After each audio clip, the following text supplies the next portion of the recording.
That's right, guys. Today we're only talking about the elite, but we're not talking about the Young Bucks in AEW wrestling. No. We are talking about the elite round action for UEFA Champions League. That's right. The main round was not so long ago, and we were covering a quick synopsis of the teams that participated in it.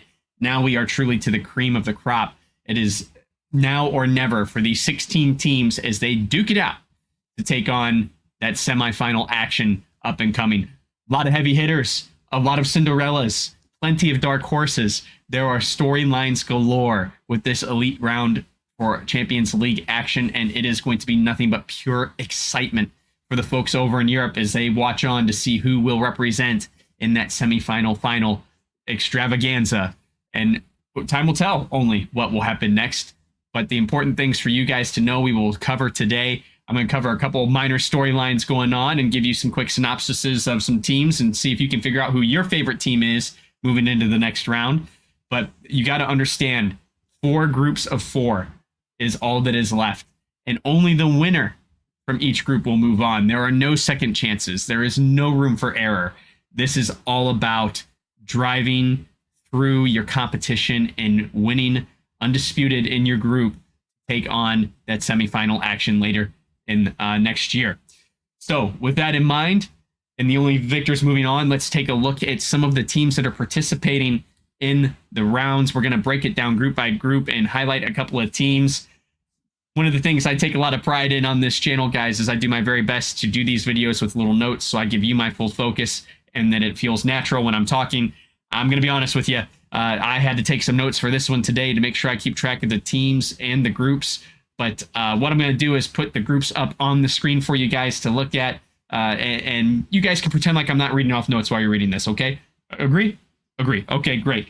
Let's move on and see what we've got going on here for Group A. Now, with Group A, you have a host country, just like in the last round, that's going to host all the games for each group.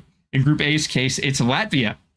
So if you guys may remember, Latvia being a big name in the storylines for futsal here recently, particularly with Riga Futsal Club and their efforts to renew and grow the sport there in Latvia. They've had a name change to this current Riga Futsal Club. They've had some player changes with the additions of Ricardinho and some other heavy hitters. They are absolutely demolishing the rest of the competition in Latvia right now, and they have been a spotlight on the futsal world here through the last few months with these additions and this aggressive growth in Latvia. They will be hosts. They will be taking on the likes of a team you may be familiar with, Barcelona.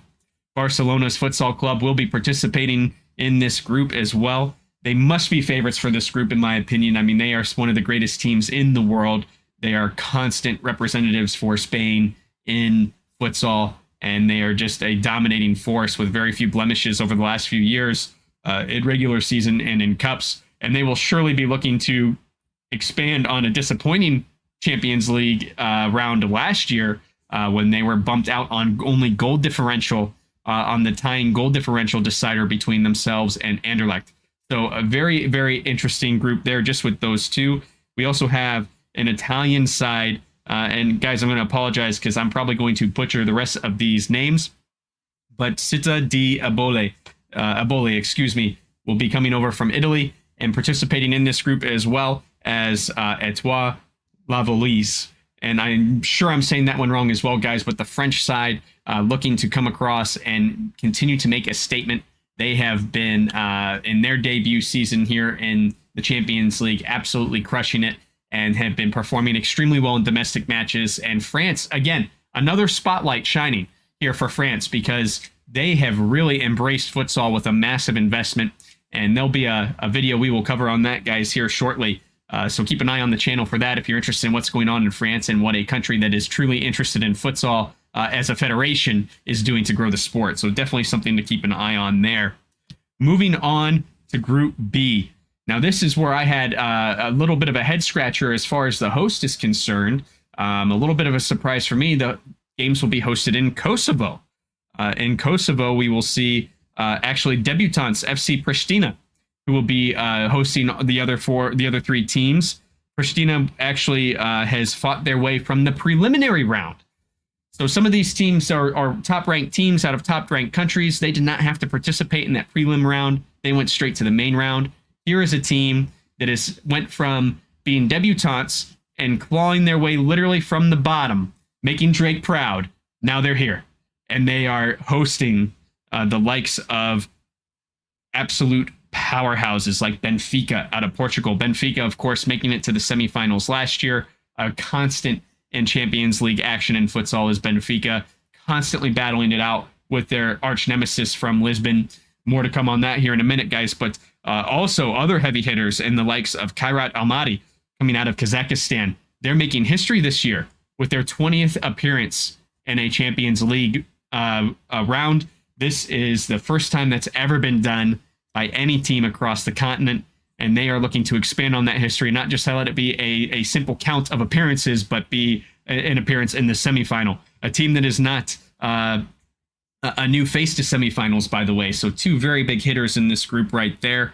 And then Bovocek is another team that will be looking to expand out of Slovenia against these heavy hitters and doing their best to move on against the rest of these powerhouses. So a very interesting Group B with two massive titans of futsal. Benfica looking to hopefully make history. Meanwhile, debutants like Pristina looking to ruin it and continue the Cinderella story.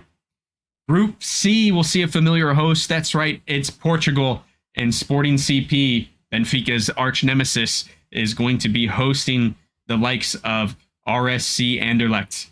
RSC Anderlecht, of course, famous last year for upsetting Barcelona in the final game. They were able to salvage a tie against Barcelona in the final match, which put them through on goal differentials and won that semifinal slot. Now, once they got to the semifinals, it was a bit of a struggle for Anderlecht, but they did face Benfica in that third place match and were able to keep up, but their luck against Sporting was not great.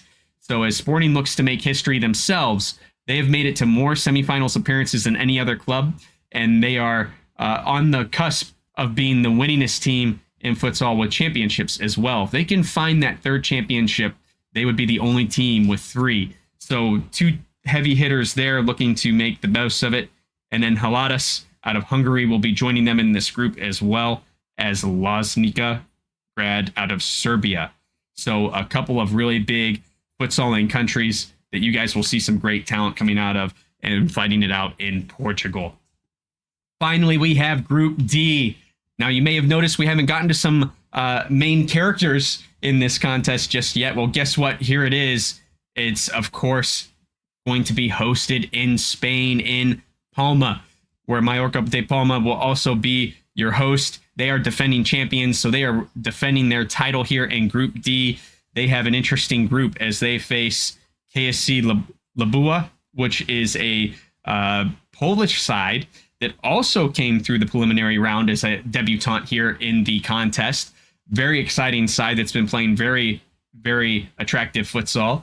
We also have the likes of FC Hit out of Ukraine. They are based out of Kyiv.